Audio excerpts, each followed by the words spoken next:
आता पगारात कपात होणार, पण निवृत्तीनंतर म्हातारपणात फायदा होणार. 5.77 कोटी रुपये निवृत्तीनंतर मिळणार. सरकारच्या नवीन संहितेमुळे कर्मचारी वर्गाच्या टेक होम सॅलरीमध्ये तात्पुरती कपात होणार असली तरी निवृत्तीच्या वेळी मिळणाऱ्या निधीत मात्र भरमसाठ वाढ होणार आहे.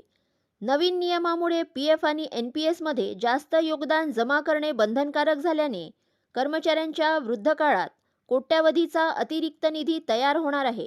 नवीन नियमानुसार कर्मचाऱ्यांची बेसिक सॅलरी ही त्याच्या एकूण सीटीसीच्या किमान 50% ठेवणे अनिवार्य झाले आहे. बेसिक सॅलरी वाढल्यामुळे पीएफ आणि एनपीएसमध्ये जाणारे योगदान वाढणार आहे. यामुळे कर्मचाऱ्यांच्या हातात दर महिन्याला येणारा पगार कमी होणार आहे. निवृत्तीसाठी 2.31 कोटीचा फायदा. सुरुवातीला पगार कमी झाल्यामुळे गैरसोय वाटू शकते, पण दीर्घकाळात हे मोठे वरदान ठरणार आहे. 35 वर्षाच्या सेवा कालावधीचा विचार केल्यास 1,00,000 रुपये मासिक सीटीसी असलेल्या कर्मचाऱ्यांचा निवृत्ती निधी जुन्या नियमानुसार 3.46 कोटी रुपये होत होता.